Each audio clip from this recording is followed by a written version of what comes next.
एक आम पाकिस्तानी आदमी की जिंदगी का सबसे बड़ा डर अब मौत नहीं रहा, उसका सबसे बड़ा डर महीने की पहली तारीख है। जनवरी 2026, इस्लामाबाद, लाहौर, कराची। लोग अपने घरों के पंखे यानी फैंस चलाने से डरते हैं। लोग एसी बेच रहे हैं ताकि बिल अदा कर सकें। मिडिल क्लास फैमिलीज अपनी सेविंग्स जला रही हैं सिर्फ रोशन रहने के लिए। आप सोच रहे होंगे मुल्की हालात ख़राब हैं इसलिए बिल ज़्यादा है। गलत। ये कोई कुदरती आफत नहीं है, ये इकोनॉमिक्स का मसला नहीं है, ये एक प्लान्ड रॉबरी है। आज मैं आपको वो 3 राज सीक्रेट्स बताऊंगा जो वापडा और मिनिस्ट्री ऑफ एनर्जी आपसे छुपाते हैं। वो कौन लोग हैं जो बिना बिजली बनाए अरबों रुपए में जाते हैं, हीट रेट का वो स्कैम जिसमें आपका फ्यूल चोरी होता है, और वो मुफ्तखोर फ्री लोडर्स कौन हैं जिनका बिल आप पे करते हैं। दिल थाम के बैठिए, ये कहानी आपको गुस्सा दिला देगी। सबसे पहले सबसे बड़ा झूठ निकाब करते हैं।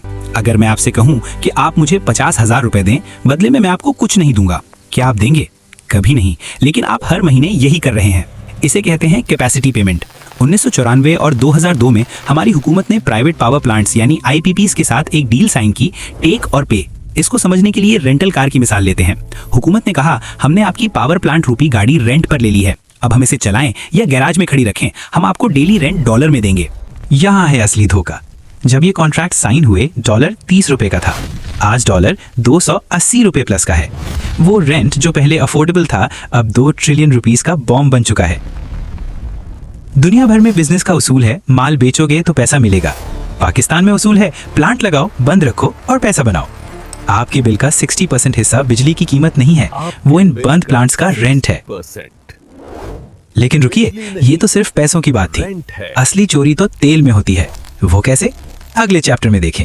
ये स्कैम थोड़ा टेक्निकल है इसलिए मीडिया इस पर बात नहीं करता, लेकिन यही वो जगह है जहां अरबों रुपए चोरी होते हैं।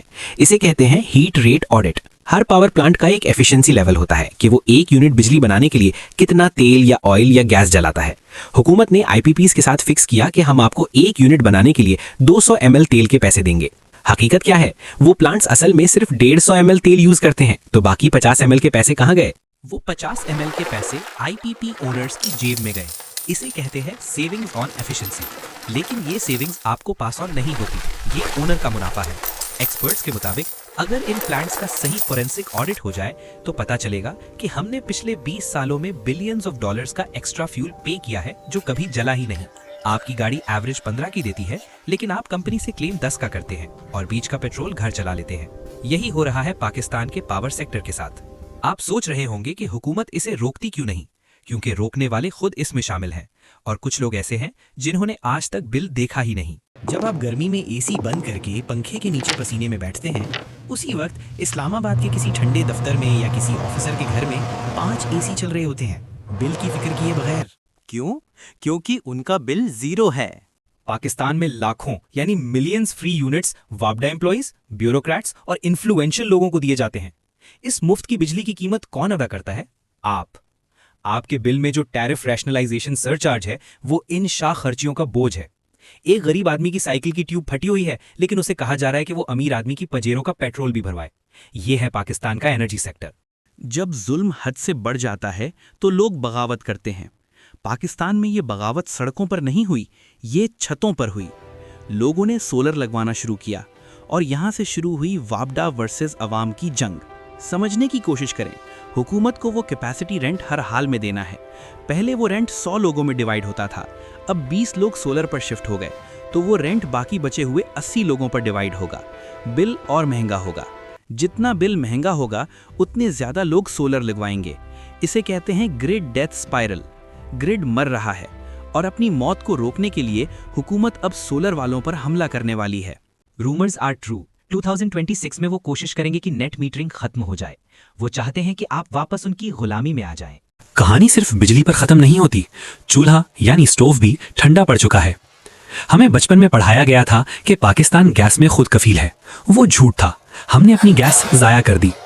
अब हम LNG यानी लिक्विड गैस कतर से डॉलर में खरीदते हैं, लेकिन यहाँ भी माफिया है। सर्दी आती है, गैस की डिमांड बढ़ती है, लेकिन स्पॉट कार्गो टाइम पर नहीं खरीदा जाता। फिर इमरजेंसी में महंगी गैस खरीदी जाती है और बीच में कमीशंस खाई जाती हैं। नतीजा, अब गैस का कनेक्शन मिलना बंद हो चुका है और जिनके पास कनेक्शन है उनका बिल अब रेंट के बराबर आता है। फिक्स्ड मीटर चार्जेस अब गैस में भी आ चुके हैं। तो दोस्तों, ये थी वो कहानी जो आपसे छुपाई गई। अब सवाल ये है, क्या हम बस हाथ पर हाथ धर के बैठे रहें? नहीं, हुकूमत अपना निजाम ठीक करे या ना करे, आपको अपना पर्सनल इंफ्रास्ट्रक्चर ठीक करना पड़ेगा। My 3 step survival guide for 2026। Detach from the grid. अगर आप सोलर यूजर हैं तो बैटरीज ऐड करें। ग्रिड को बैटरी समझना बंद करें। ग्रिड अब एक दुश्मन है। Electrify your kitchen. गैस का इंतजार मत करें। इंडक्शन कुकिंग पर शिफ्ट हो जाए। सोलर की बिजली से खाना पकाएं। अवेयरनेस। इस वीडियो को शेयर करें। जब तक आवाम को हीट रेट और कैपेसिटी पेमेंट का लफ्ज यानी वर्ड समझ नहीं आएगा, ये पॉलिटिशियंस हमें बेवकूफ बनाते रहेंगे।